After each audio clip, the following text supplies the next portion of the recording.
Is tuning only for race bikes? There are various forms of tuning. There's what I call intrusive tuning, where we will go into the engine and actually make changes inside, and there's non-intrusive, where really what we're doing is tidying up what you've already got. So dyno work is a classic example of where we would do non-intrusive tuning.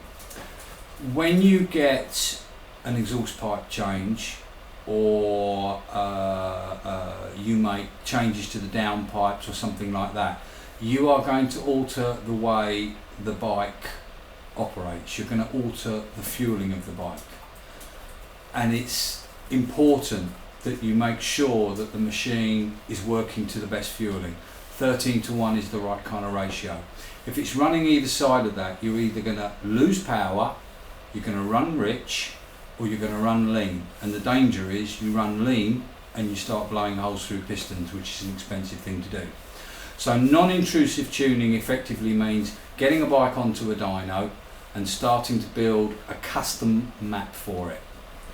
Now, a custom map effectively means every throttle position, every 5%, so 5 right the way through to 100%, we look at exactly how the bike is fueling. All the way through, every stage, until we get to the full 100. Now when we're at the full 100, we'll have that bike as close to 13:1 fuel ratio right across the range. That is the best fueling that you'll get. Maximum power, maximum fuel economy, and your bike will run really quite nicely. Having said that, you can go further if you want to, but it's like all sorts of tuning. There are various stages that you can go to, and for road bikes, really just skimming the cylinder heads and increasing a little bit of compression makes a huge difference to brake horsepower, but it doesn't affect reliability. So you can get cheap horsepower. I mean, you can skim a cylinder head and rebuild the whole top end for about 500 quid, which is less than a full system, probably half the price of a full system, and you'd be looking at as much as 8 to 10 brake horsepower increase. So the answer to your question is no, it's not just for race bikes. If you really want more power, we can do that without affecting reliability, but what you really want to start off with is getting your bike fueling perfectly. And I promise you, when it's spot on its fueling, it just feels like a different bike. Into a roundabout, out of a roundabout, you don't get a jerk in, you don't get the jerk out, you just get smooth power delivery all the way through. So I hope that answers that question for you. Now, who's this? Mr. T. I had a kit car in the past, series engine, and porting the head yielded massive benefits. Do you triples benefit from what kind of work? Yeah, good question. Triples seem to like compression and squish, and I'll explain what those two things are. Compression means we're effectively, if you turn a cylinder head over and you look at where the valves are sitting, that kind of hole where the valves sit is where the compression takes place. So if you skim material off the top of the cylinder head, you effectively reduce that size. Now, by reducing it, you're having the same bang, same explosion, but in a much smaller area. And when it's in a much smaller area, it has a larger effect. So that's the first part of it, that's compression. The next part is squish. Now, squish can be achieved in two ways. You can either put what they call a kit head gasket in, so effectively you're creating a thinner gasket which brings your piston closer to your valves, or to the cylinder head, to the compression chamber. Or if there's still more room to go, and there's always a reasonable amount of room to go, you can then start thinking about actually skimming the top of the barrels as well. So compression effectively brings the cylinder head closer to the piston, and squish brings the piston closer to the cylinder head. Doing those two things creates a lot of power, and the triples really seem to thrive on compression. When you look at some of the other bikes, Japanese R6s, etc., you can go too far with that and all of a sudden the power peaks off. But with the Triumphs, they seem to just keep gaining power when you start doing compression and you start doing squish. So Mr. T, I hope that answers your question.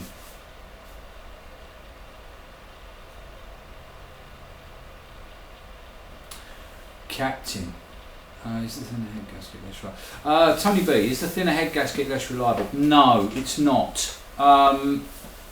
You do create extra stresses on the engine, but what you have to bear in mind is with a racing engine, we're holding it 8,000-9,000 revs and above all of the time.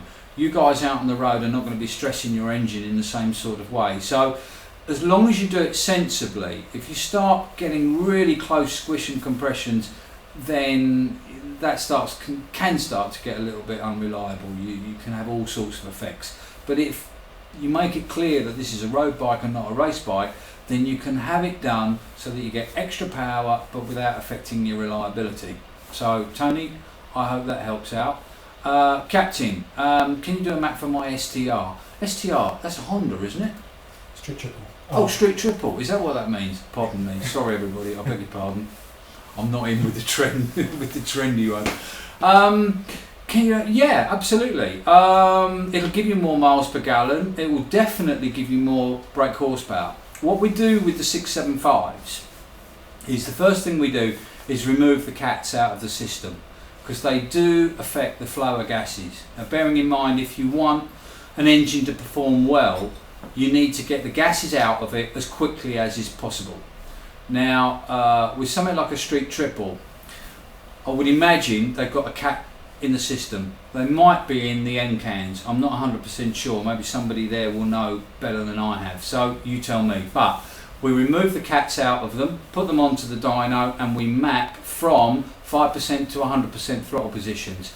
Like I said before, it transforms the way the bike feels under throttle, but more importantly, on the 675s anyway, we are getting something like 6 horsepower more just by remapping the bike and removing the cat converter. So Captain, I hope that gives you some ideas, and definitely yes. Street Triples, actually I'm very keen to do some work on them, so I would love to talk to you about that a little bit more. Rock Jock, does it make a difference if we use an aftermarket air filter? Do you know, that's a very difficult question to answer. What you've got to bear in mind is if you use an aftermarket air filter, say you use a race filter or something which is telling you it allows the engine to breathe better, then you're going to again change the fueling. You're going to have more air going in there. That's going to make your mixture lean, and you have the potential to burn through pistons. So yes, it will do, but don't do it without also looking at the fueling of the bike. Put it on a dyno, get it done properly. So Rock Jock, hope that answers yours. D41, Tony, don't have a D675, but I have a D650. Oh, right, okay, yeah. What are the pros and cons of airbox and throttle body mods? Now, I did a lot of work on the old 650, going back some years now, and I've got to say they were quite hard work to get a lot more power out of without stretching them in any big way. So, personally, I would say to you that doing a 650 would be hard work, but it is possible, and I would start, again, I keep saying this, but I would start with the fueling on it first of all, and then start looking at other mods once you've done that. Exhausts are always a good starting point, but again, don't be doing it without having a look at the fueling, because you really can do a lot of damage if you don't get that one right, guys. Oh, Big Pete, here's a good question. What are the benefits of a power commander when we have a programmable ECU? Yeah, do you know what? That's a very good question. I've had many an argument with people about power commanders, and as you guys I'm sure already know, you've got the freeware ECU software out there, and there is also, oh gosh, what's the other one, the Australian one, TuneBoy. Now they're two bits of very comparable software in what they've done, one you pay for and one you don't, so I obviously understand which way you're going to go with that. But in my personal opinion, if you buy a power commander which is costing you something like £300, then you're going to have it dyno which is going to cost you £200. why do that when you can enter the ECU with a bit of external software and just pay the flat £200 and get the bike done? It'll do the same job. In my personal opinion, you can do more with Tune ECU and Tune Boy than you can do with Power Commanders. Now, Power Commander are catching up with this now, and one of the other things that is very good about Power Commanders is you can do what they call real time. So you can literally refuel and remap as the bike is running. But I've got to say, for an extra £300, the benefits of that are minimal. So I think Tune ECU and Tune Boy and a dyno is definitely the cheapest way to go, Big Pete, without a doubt. What have we got? Mr. T, would you like to see a 1050 tonne, or do you think the D675 is the sweet spot? Do you know what? If I ride a bike on the road, I like the 1050. Sorry, I mean I like a 675, but you've got to bear on old boy now. You know, I'm not quite so good on the old crouch position, so 1050 is a favourite for me. I love the bike, I love its torque, I like the lazy way it rides, I like the burble out of the exhaust when you're running down. So I have to say, actually, for me, 1050 Daytona on the road is my toy. So I hope that's what you wanted to hear. What we got here? Evening, Tony. First off, thanks for being here. Edski, you're really welcome. Another quizzy from a non-racer. Just in normal road use, is simply using higher octane fuel going to make any noticeable? No, it's not. No, it's not going to make any noticeable difference. Once again, you know, what I've noticed here with dynos and people that have come in, that the bikes, the majority of the time, tend to run lean at the bottom end and rich at the top end, and that needs evening out, and it does make quite a difference when you do so. So I would say playing with higher octane fuels, no, it's not really going to make a difference for you, I'm afraid, Edski. Dyno work, that's what it, and I know I keep going on about it, but you know, years of experience have shown me that that is undoubtedly the way to go. D41, what is the most misunderstood aspect of engine tuning that you experience with laymen? I'll tell you what it is, it's horsepower. Everybody goes on about how much is the top end horsepower, what's the maximum horsepower I can get. Well, when you look at a bike going around a circuit, go around Brands Hatch Indy for an example, you're probably on full throttle for less than 5% of the lap, which for a lot of people is a bit of a revelation. So what is actually better is how quickly can you get to your top speed, not what is your top speed, what is your top horsepower. So where the 675 score very well is torque, so that's one item that gets you there. But top end power is very much misunderstood. I always say to riders, don't worry quite so much about the horsepower at the top end, worry about how quickly you can actually get there. And a tip for you guys out on the road, which is a simple one, is change your sprocket on the bike. If your bike can do 160 mile an hour, ask yourself the question, how often do I do 160 mile an hour? The answer is probably not too often unless you're a very, very brave soul. So why not gear the bike down so its top speed is 130? Move that power down, and you do that by changing sprockets. Now bear in mind, 675 picks up off the gearbox sensors for its speed.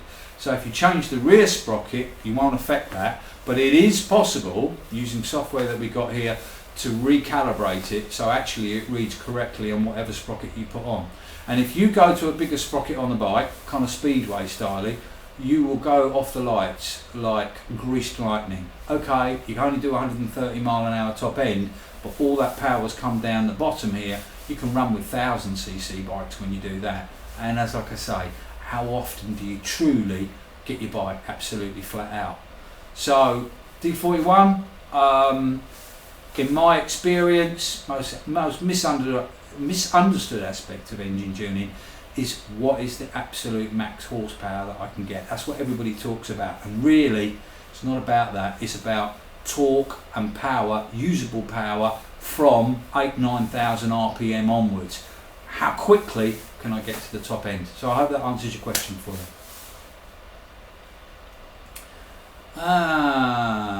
Dodge, do you service non-race bikes, and what sort of cost is it? It's not something that we advertise that we do. Obviously we look after here primarily racing bikes. But if somebody comes in and brings us a road bike that's not in warranty or doesn't require warranty work, and you personally would feel more comfortable with race engineers working on that bike, then yeah, absolutely, we'd be more than happy to do that. And I think our hourly rate is £45 including VAT. So I don't know how that compares with everybody else. But good question, Dodge, thanks. Rock Jock, do you want a quick question about suspension? I've been riding a long time. I consider this would be worth the suspension with a normal 675. I would, whoa, you know, the 675R is a nice piece of kit and looks quite blingy with the O-lins on it. Personally, I wouldn't spend the money. I would, Triumph won't thank me for this. I would simply upgrade the suspension that I've got. So changing oil, changing springs to rider weight, etc., etc., is an easy and inexpensive way of making the bike handle, making it ride nicely. So when we get one in here, we get the rider's weight, we get them on the bike, so what we call rider sag. We set the sag up on the suspension so the bike is moving through the correct amount of travel with the rider weight on it, which is about 1/3 of its travel with the rider on board. And the only way you're going to achieve that is by making sure you've got the correct springs. You can get a much more fluid action on the forks by changing the oil in them. So from maybe what is 10 weight out of the factory to 5 weight, which we'd use on the racetrack. But more importantly, it's setting up the sag, setting up the correct spring rates on there, and you'll find that really does transform the way the actual bike handles. Craig, I've got a strange thing up on the screen here. I've got an accept or decline. I don't know whether you want to have a look at that. Now guys, the screen's been clicking forward, so if I've missed your question so far, please do rewrite it again, because it's scrolling up, and I know some people have questions there that I've more than likely missed. What have we got here? What sort of pounds is that? 1, 2, 1, I mean. Edski, well, I don't quite understand what that question means. What sort of pound is that? 1 plus 2, I mean. Can you, maybe you could throw that back at me again, please. What have we got? What weight springs would you recommend for road, occasional track use? In the front end of the bike, the springs come out from the factory with quite a variation from 1.2s to 0.9 kilo springs. 0.95, 0.92 front springs is a really good starting point for most riders, weighing around, I would say, anywhere between 11 and say 13 stone, even 14 stone you can get away with 0.95s. On the rear, our experience is that actually harder springs seem to work better. So we've been running prior to this season 10.2 kilo rear springs, and I've noticed a number of the riders in the championship moving that up now to 11 or 12 kilo springs.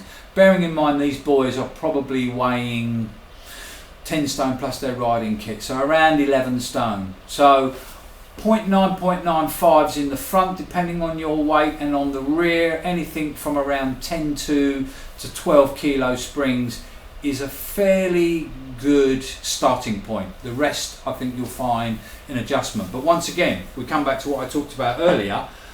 What really is going to dictate our spring rate is our sag. So we take a pitch of it, get you on the bike, sit you on it, see what sag we've got, how much travel we've got left, then we can start deciding whether we've actually got the right springs in there. So I hope that answers your question for you.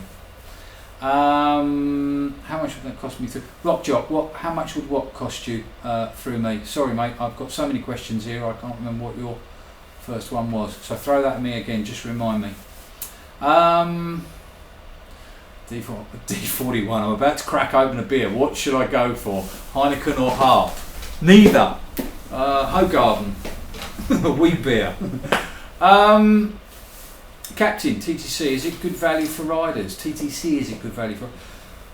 Now you've started me. I like to think it's the best value championship out there. Then I probably would say that, wouldn't I? Okay, so it's £19,000 for a season.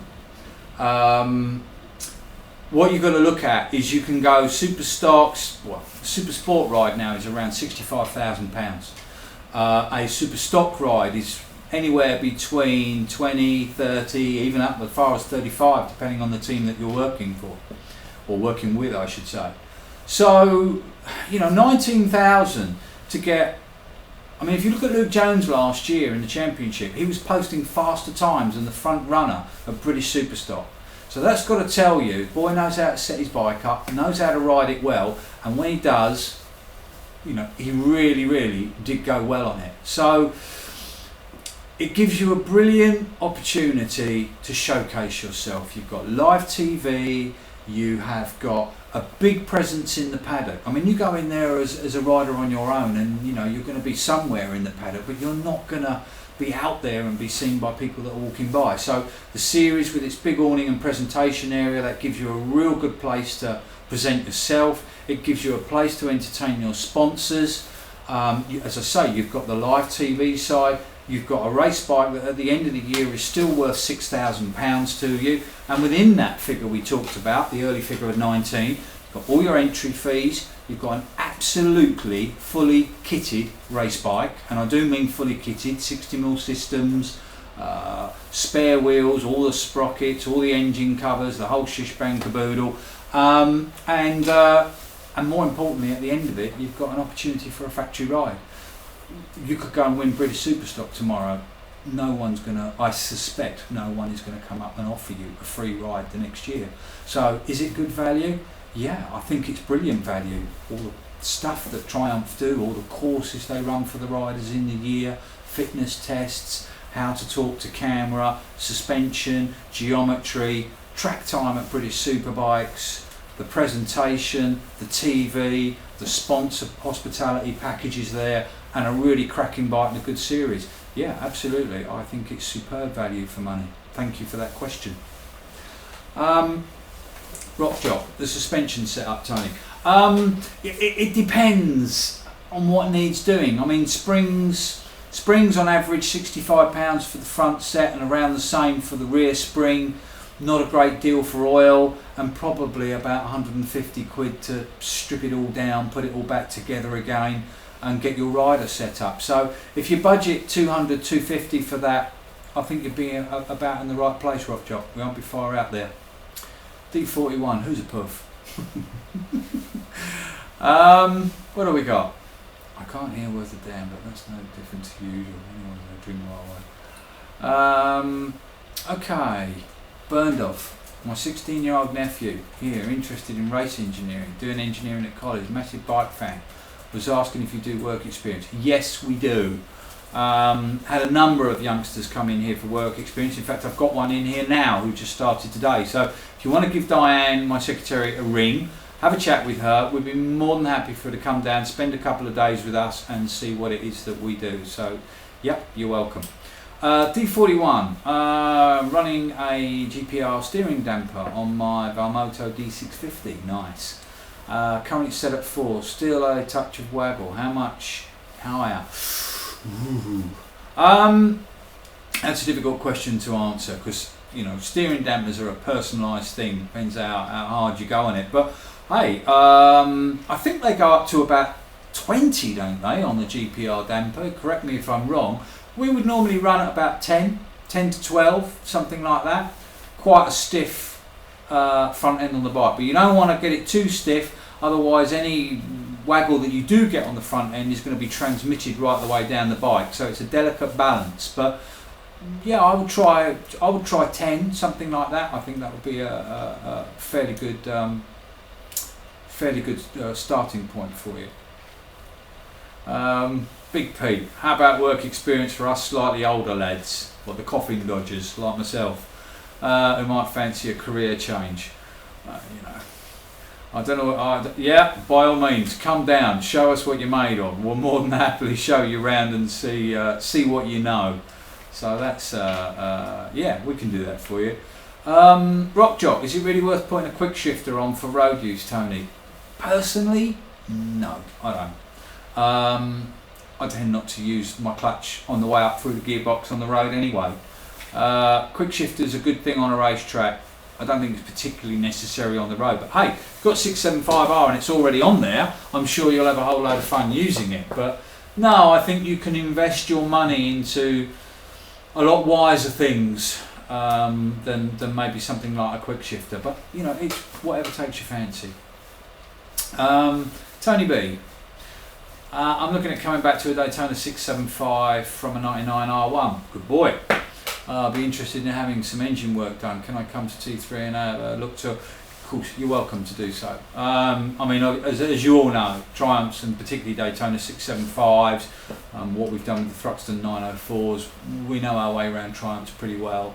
If you come and explain to me what it is you're looking to achieve, we can do that at a minimum cost for you, because what you don't want to do is go too far with engine work when it's only a road bike. Need to make it reliable. Make sure it is reliable. Mr. T, yes, please. 2 sugars. Thank you very much. Dodge. What level does a rider need to be take part? That's a very good question.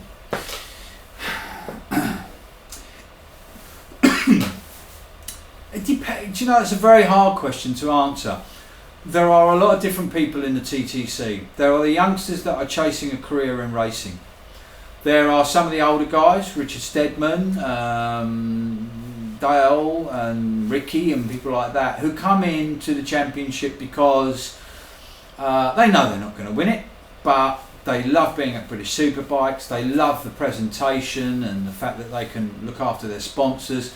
And for them, it's all done for them. Tyres are sorted for them. Don't have to do any maintenance work on the bike. They know it's a level playing field. All they've got to do is roll up, get the bike out of the van, put it in the presentation area, and start enjoying their weekend. So for these guys who've got, you know, families, jobs, and God knows what else, and haven't got lots of time to spend going and practicing and God knows what else, they've got their own championship in the TTC. So this year we split it again, where we have the young guns and then we have the TGW riders, which are the guys over 32. So everybody's got a chance to win something. We've even got a novice championship in there. Now that doesn't mean novice, rookie, orange bib.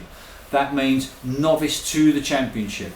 You know, your first time at British Championships, your first time in the TTC. So everybody's got a chance of winning something in there. But I think what's important is what some rider said to me today, that when he first came into the championship, he was running around the middle of the pack at club level, and when he finished the championship at the end of the year, he went out at the same club and he won by 5 seconds. It's the level of riders that you're riding with that will actually bring you on. Mike, can you race TTC with a novice licence? You can't, Mike. British Championships changed the rules this year. You used to be able to, but you can't now. So you need to get rid of your novice bib before you come into the TTC. Dodge, is there an age limit to the TTC? Yes, 16. 16 with a national licence is the starting point. 17, you can come in with any licence above novice and you're away into the championship. D41, what level should I switch from road rubber to race rubber on the track? I run at the faster end of the novice group and I have both types. Now, I personally, it's very much dependent on the tyre you pick. Pirelli, Diablo, Corsa. That's a really good intermediate tyre that will take you through road, track, wet road, wet track. So that's quite a good compromise between all of them.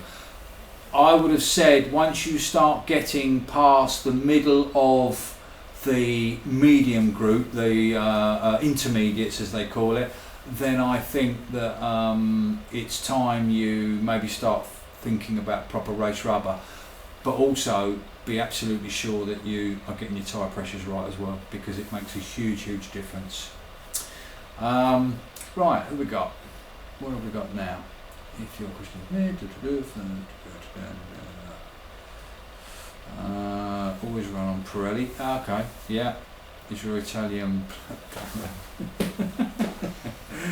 How about removing O2 sensor, cat and X up from exhaust? You can remove the O2 sensor. It's fine. That's not a problem to do. Cat and X-Up, absolutely. Get rid of both of those items, and you can get rid of the O2, but personally I'd leave it in. It's not a major issue. But definitely get rid of your Cat and your X-Up, and having it matte makes about 6 to 7 horsepower difference to a D675, that's for sure. So I think, you know, when you go out and you see people quoting full systems that you can get 5 horsepower out of it, but it's going to cost you £1,000, well, you know, for what would that cost you? 140 to for about £350, you can get 6 horsepower. So yeah, I think it's definitely a good thing to do. Right, what else have we got here? What pressures do you recommend on track for the supercoursers? Now, I've got to be careful on that one because I'm trying to remember. As an average, you're starting at around 31 in the front, 30 to 28 in the rear on the supercoursers. But of course, that is all going to be dependent upon track temperature and just how fast you ride. If you find yourself getting a really nasty chunking on the tyre about, you know, sort of a third of a way across it. So if you look at the tyre, let me put that down. If you look at the tyre as its width there, so you're going around right hand corner, about a third in, if you're starting to get chunking around that tyre, have a look at your tyre pressures, but also look at how much rebound you're running on the rear suspension. Because I noticed, particularly on the D675 with so much torque on it, it likes to run not too much rebound, and that keeps the tyre quite smooth. What else have we got here? Fast. I don't know why that's fast orange. Possibly is. Is blueprint the bottom end necessary if you're looking for a modest power increase through increased compression and race cams? No, it isn't. Blueprinting is a very, very costly process. We're probably one of the few people that can do it extremely well because we've got access to the factory. So I might go up there and look at 20 different camshafts and find the one that's most finely balanced. I might look at 50 different sets of pistons and cams, so I get a complete assembly and I weigh each one so that they're perfectly within 0.1 of a gram, perfectly matched. So when those pistons are flying at 15,000 RPM, one is not pulling any harder than the other. But it's rare that you can do that kind of thing, and yes, we'll blueprint super sport engines, we'll even blueprint super stock engines, but it's quite an expensive process to go through, time consuming process to go through. So you're better off going at the top end. Like I said earlier on, Triumph loves compression. Go for compression, maybe go for a cam change if necessary, but personally I'd just go for compression and you'll be amazed how much performance that makes to your bike. What about secondary air injection? Secondary air injection really doesn't make any difference at all. Secondary air injection is blowing clean air into the exhaust as it's emitted so that it reduces the emissions through. So we pull them all off, we don't use them, we blank them out anyway. So, but there is a myth, you know, that if you take off the secondary air injection it increases power. It's not true, it doesn't. Mike, who is entering TTC? I couldn't possibly tell you at this stage, could I? Obviously, I think we're already up to about 18 riders, which is quite a lot for so early on in the season. But I've vet everybody that comes into the championship. I've had some riders already, I've turned away 3, who in my view would not be entering into what I would call the spirit of the championship. So, you know, we'll try to keep a tight grid, try to keep it competitive. We know there's going to be front runners, half a dozen or so. We know there's then going to be 12 in the mid pack, you know, and maybe another 10. But everybody's got somebody to race. Nobody's going to be sitting out there on their own. So we do try to keep it competitive. Right, what else? How old is too old for a takeoff that's not been used since time? I have no idea what that means, D41. I haven't got a clue. Yeah, Godzilla, heat cycles, more important. Heat cycles are very important and you ought to keep a log of how many times. That's why it's important when you get off track, put your tyre warmers back on straight away. Bundov, Norrie Hager in TTC, you say. I'd like to see that. I don't think he'll come. And actually, I don't think we'll be able to let him in, but I would like to see that without a doubt. Or Hudson Kenner. We've got enough South Africans in the championship this year already. We don't need Hudson as well. What are some typical responses from riders who take out a TTC prep bike for the first time? That's a good question. What are the typical responses? I think the first thing people are amazed about is how small the bike actually feels and how much torque it's actually got out there. Lean angle as well. It's got a huge lean angle on 675, more than just about anything else. So that is some of the things that get noted. And I mean, a lot of the lads that come into the championship progress from 125, so obviously this is a completely different world for them. But the one big response I get every year is, this has been the best season racing I've ever had, and that is the greatest compliment anybody could pay us. Captain, what's your price for a dyno run and remap? Dyno run and remap would be 160 plus the VAT, so just a little under £200 to do the job from top to bottom properly. If it takes me longer, it takes me longer. It's a flat charge, but that's what we tend to do. Why do you have Triumph written backwards in your shop? Are you in an alternate universe? Yes, I am. And I'm not really here. I'm in a completely parallel universe. This is just a guy I know who's taking my place. Who's going to take part one? Which is part one. And it was covered earlier. Will port and polish head make a blind bit of difference? Tony B, port and polished head, yeah, absolutely, it'll make a difference. Won't make as much difference as compression will make, but port and polished head, definitely. We open up the ports as well, so we'll open them up, then we'll polish them out and smooth them, open up the area to where the valves are as well. So effectively we can get more gas down there quicker into that area. So like I've said before, a lot of it is about gas in, gas out. You want to get it in as quickly as you can and you want to get it out as quickly as you can. And the bigger area you give it to move, the quicker we can normally get it out. But it is never quite as simple as that, because sometimes you can go too far and the power will actually start to drop off.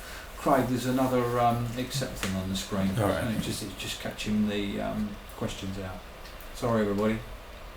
This is great fun. Thanks everybody for coming along. You know, I really appreciate this.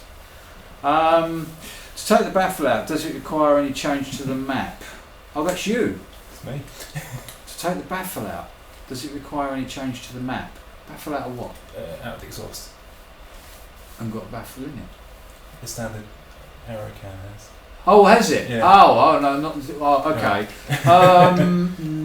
No. What I would do is I'd map it with the baffle out, and then just pop your baffle in as and when you think you need to. And yeah, it will change the fueling slightly, but not drastically for you. You will, the bike will feel a bit more choked with the baffle in, and you know it's all about letting her breathe. All about filters and exhausts. All about letting the bike breathe. Let it have its head. So as soon as you start to restrict it, of course, it always feels a little bit more muffled, without a doubt. How much difference will fitting rain tire make for a rainy track day? How much difference would you like, Godzilla? A total difference. I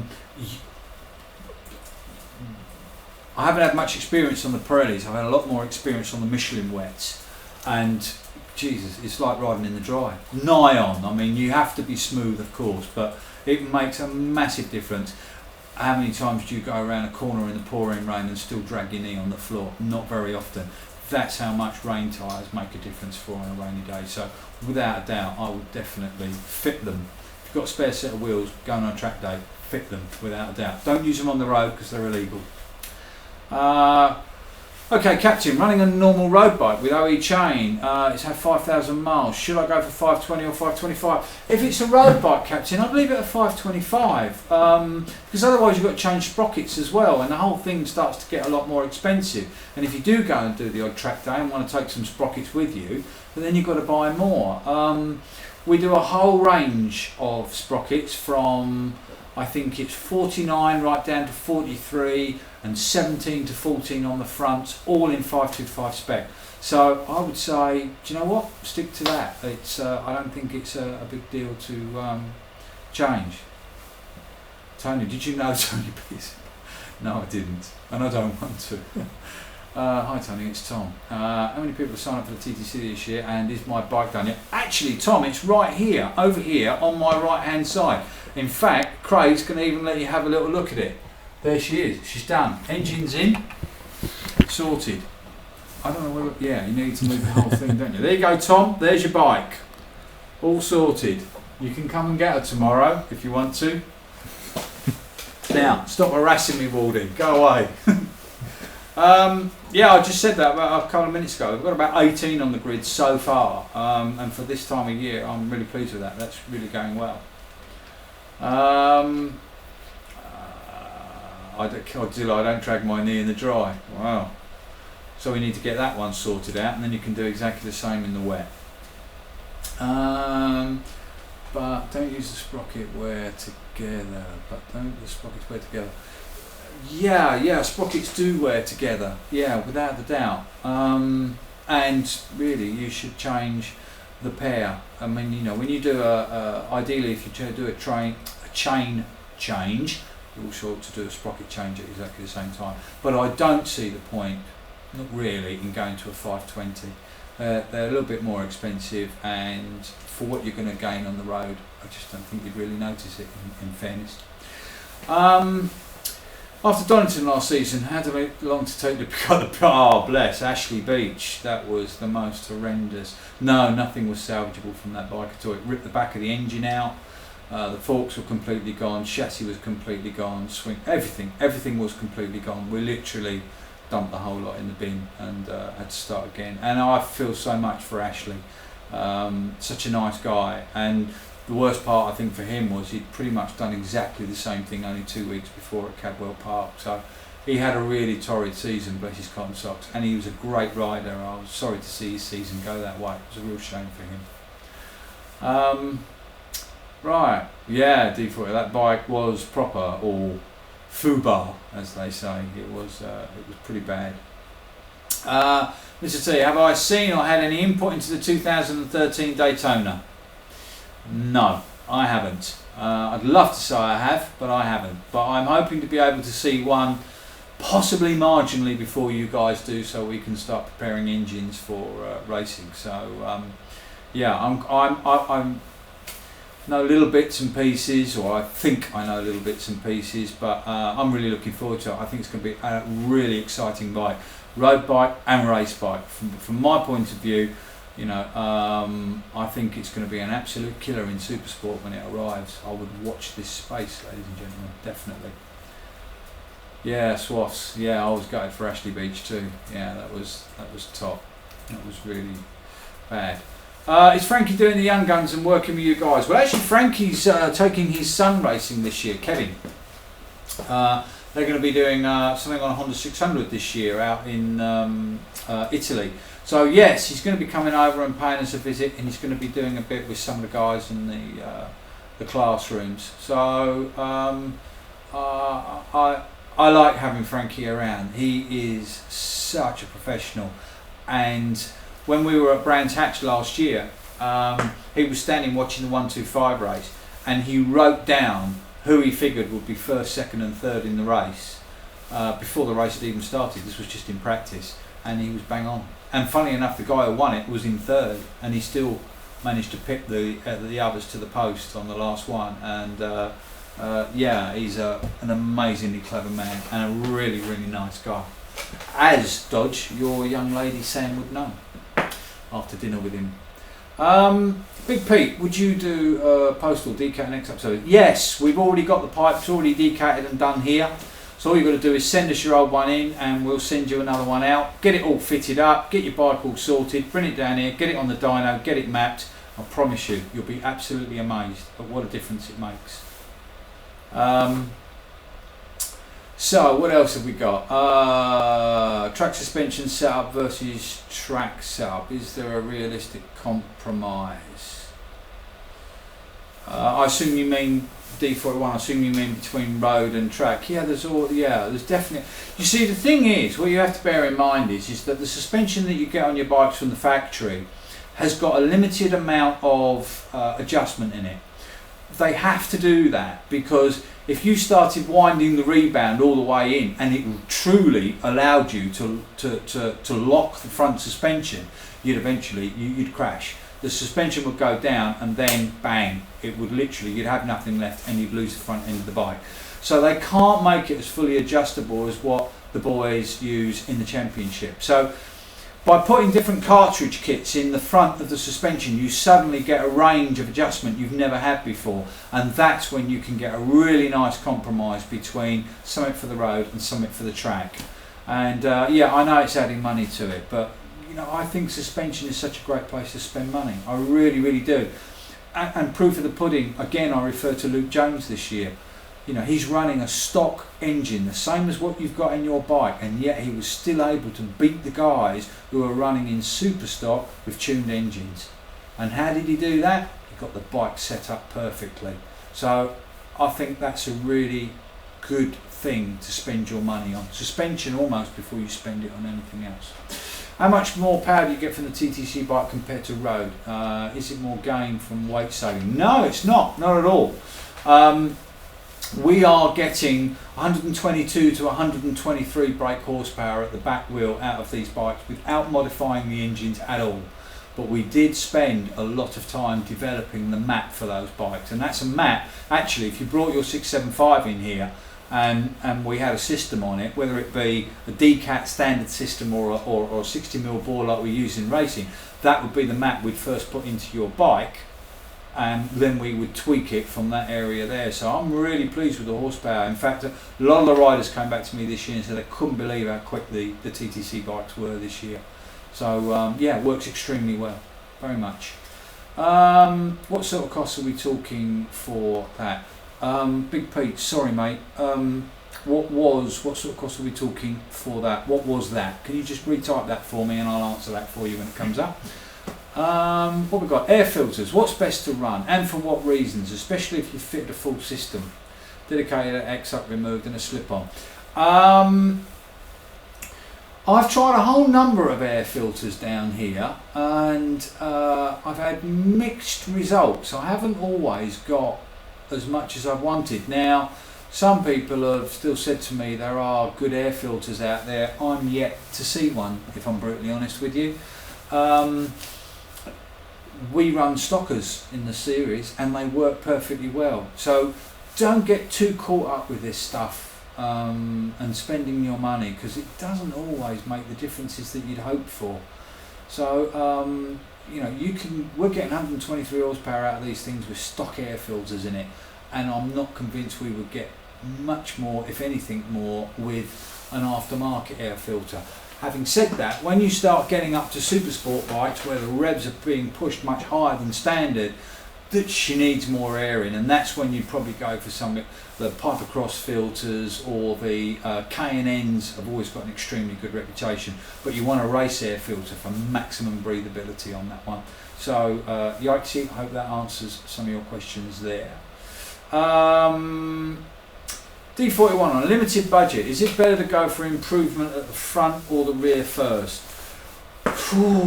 Front. You can save the back, you very rarely save the front. So yeah, I would always start with the front D41 and then look at the back afterwards. DCAT and X-Hub exchange, what's the cost? 140 guys.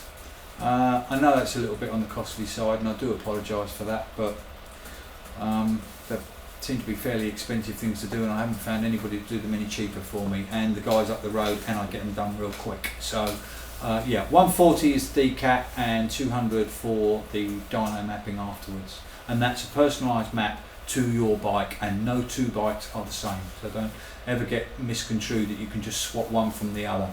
You can, and it might be better, but it won't be perfect. What else have we got here? Tom Ward is entering the TTC. I know. Brilliant.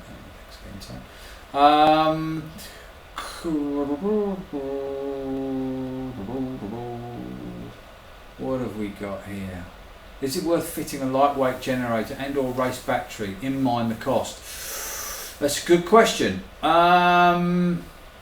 Depends what you're doing with it. If you, I mean, you can junk the entire alternator system. The stock alternators weigh about 1.2 kilos and the race ones weigh only 200 grams.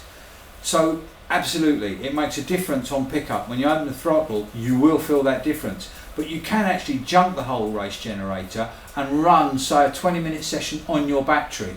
But what you really want then is 3 batteries, so that you can have 1 in the bike, 2 on charge. When you take that one out, pop another one in, go and do your other session, and you keep rotating them, charging like that. But if you can get a race kit generator on it, and you also want to be a fairly aggressive rider, because race kit generators don't start charging till around 6,000 to 7,000 RPM, where of course your normal generator is charging from almost 0. So bear that in mind. You want to be riding quite hard on track days for it to recharge. If you're poodling around and not getting much above 7,000 or 8,000 RPM, you're not going to actually charge it with a race generator. So be careful of that one. What regards the best value for money overall? Decat and a dyno. That's $350. Just transforms the bike. That to me is the cheapest way to get the most effective power increase out your bike without going inside the engine and doing any heavy work. And I promise you, genuinely guys, you will notice a massive difference in the way that the actual bike feels. What else have we got? Is that £200 for the decat and the custom map? No, it's not. It's Burned Up. It's 200 for the custom mapping, and it's 140 for the decat. So you're looking at 340. But what you also got to remember is, if you decatted it, even if you could get it done somewhere for 80 or 100 pounds, and then you went and got a power commander, you still 380 quid. So it still represents good value for money. Tony B, is there a difference between an aftermarket full system and standard decat X-up removed set of downpipes with a slip-on or can in regards of how well the exhaust gas flow? No, I don't. Well, of course, yes, there is a difference, but what you've got to bear in mind what you're using it for. If we're doing Supersport, as you guys know, we did the Supersport Championship with John Simpson last year. That's a very highly tuned engine, and therefore we want to get the gases out quick, so we've put the 60mm bore system on it. We've got a 60mm bore system on the TTC bikes this year, and definitely it makes a couple of horsepower difference up and above just doing a decat, but you're only talking about 2 horsepower at top end. So going back to what I said earlier, top end horsepower is not what it's about. It's about drivability. How quickly can I get there? And doing a sprocket change and doing a map and decatting your exhaust, different bike, totally different bike. And for me, that's a cheap way of going forward. Half the cost of a full system. So, in my opinion, that's definitely the way to go, guys. Mr. T, presumably you say bye-bye to regulator rectifier. Well, if you're dumping the whole charging system, yes. But if you go to a kit generator, no, your regulator rectifier is still there. And you also want to remount it. On some of the earlier bikes, the 06 to 08, the regulator rectifier is mounted behind the engine, and it's kind of a bit susceptible to heat there. You'll notice on the newer ones, they've mounted it up the front. So in an ideal world, extend the cables, get it out where it can breathe, and you'll have less problems with those breaking down, because we have had quite a few regulator rectifiers go pop at one time or another. Rock Jock, I hear a lot of rumours about removing the X-up valve. Is it safe to do it? Yes, absolutely. It's I can't remember what the revs are now, but it creates a back pressure and helps the bike pulling away. After that, you don't need it. She opens up. So there's not a problem with removing the X-up valve. We do it all the time. Never given us a problem. Captain, I don't know what no BDTD means. What does that mean? It's a username. Burn down the discos. That's his username. Oh, is it? Yeah. Oh, okay. Right. Shorthand. If my bike exhaust is popping and snarling on a downshift, does this indicate a problem? I think it sounds lovely, actually, particularly on a 1050 when she burbles down. But yeah, if she's popping, she's overfueling. She's overfueling on the overrun, so it's dropping fuel in there, and that's what's basically being ignited on the in the exhaust. Personally, I like that sound. I would keep it, but remapping it would certainly improve that quite significantly. Big Pete, I've heard a few people mention changing bell mounts. What are these and what benefits does it give? Velocity stacks is another word for those. There's three of them on the triple, of course there is. When you look at the race ones, they come in different heights. Now, effectively, the height of the stack and where it is placed affects where the power delivery is made. So by putting longer stacks on, you get more mid-range. By putting shorter stacks on, you get more top end. And by putting a mix, you get a compromise between the two. But again, I don't see major benefits to guys on the road doing something like that. It's really when you start getting into high-end tuning in terms of super sport and potentially super stock as well. That's probably the time to go for that. I wouldn't go there unless you were into that league of a fairly highly tuned motor. TRW disc in the tin, is this with stock? Yes, we do. We run the TRW disc with absolute stock pads. Work perfectly well. We run the TRWs because of the high heat generation and the potential to distort the standard discs. And if you distort a disc, it'll do that, and then all of a sudden it's pushing your pads out. And the last thing you want to do is arrive at a corner at 160 mile an hour and find you haven't got any brakes. So yes, we do run TRWs for that reason, and we do run with stock pads. Are the Brembo brakes on a 675R worth the money? It depends, depends what you're doing with them. If you're a road rider, I don't know that they do. If you're a track rider, every 100th of a second counts, and they are better than the stockers without a doubt. But from a road point of view, I'm not sure I would spend the money. For me, Dodge, that's a bit of bling. And if that's your thing, great. But no, I don't think it's a worthwhile upgrade. Fast Orange, what sort of mileage will race bikes do between rebuilds? That obviously again depends on the state of tune of the engine. Super stock, we would refresh the engine once over the course of a whole season. A super sport engine, we would refresh every 3 meetings. The TTC bikes, I've seen these run 4,000 miles before they've been refreshed. 4,000 racing miles before they've been refreshed, which is phenomenal. So if you look after the engines, you change your oil regularly, you make sure it's keep topped up, and that's an important point, guys, on the 675. Keep the engine oil topped up, because if you do a crankshaft, you'll know all about it, and it's very easy to do. I would, they're the basic maintenance things that I'd always keep on. But I've seen them do 4,000 miles. So it depends on the state of tune of your motor. What benefits are there in removing the cap? We're getting the gases out quicker. Basically, that's what we're doing, Rock Jock. We're opening up the system and we're getting the gases out quicker. And going back to what I said earlier, quick in, quick out. The faster we can do that, better the engine can breathe and perform. Hans, what sprocket setup would I recommend? If you're on a road bike which runs 1647 as standard, I'd go to 1649. And that would be a really nice compromise. It will liven the bike up quite significantly, and you'll have a lot of fun on that. So just a couple of teeth on the back sprocket is plenty. Sintered pad versus non-sintered. Ooh, that's a very good question. Sintered make a lot of heat generation, but they brake better. So yeah, I would go with sintered. If I was on the racetrack, I'd go with non-sintered if I was on the road, because us boys on the racetrack change everything fairly regularly and we expect wear and tear, and at the end of the year we'll probably throw our discs in the bin, which is not what you guys want to do.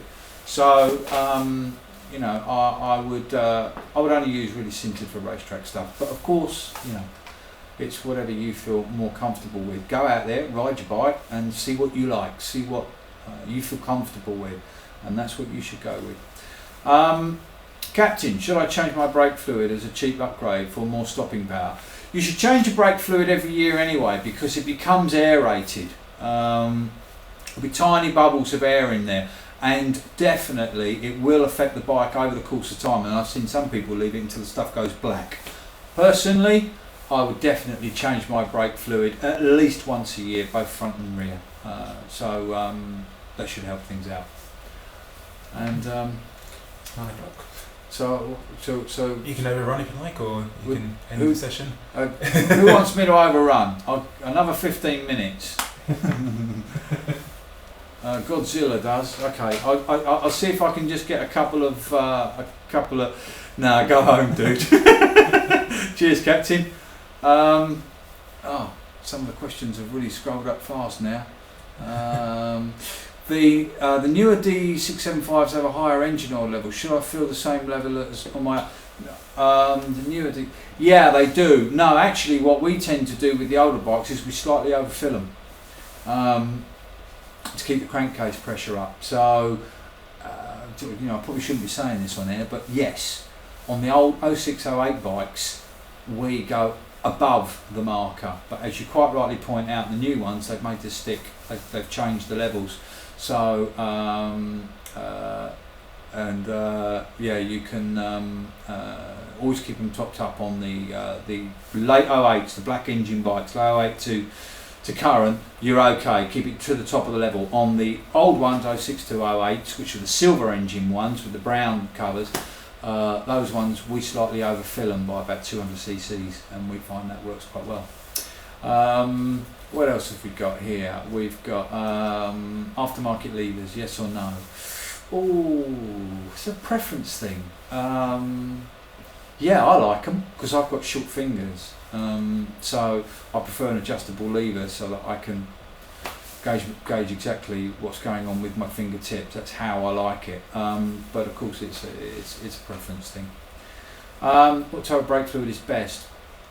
.5 is the ideal one. There is one which is made by, I think it is Castrol or Silcoline, which is a red brake fluid, and I can't remember the name of it, but I'll try and look it up, and the next time we do one of these things I'll give you some names. But there are some very high spec ones that you can use that are very, very good. But once again, .5, .4, .5 on the road, perfectly good. .5 for the racetrack. That's what I would do. Big D, go and watch ABBA. I watched ABBA. I watched an ABBA tribute band actually on Friday night. Very good they were.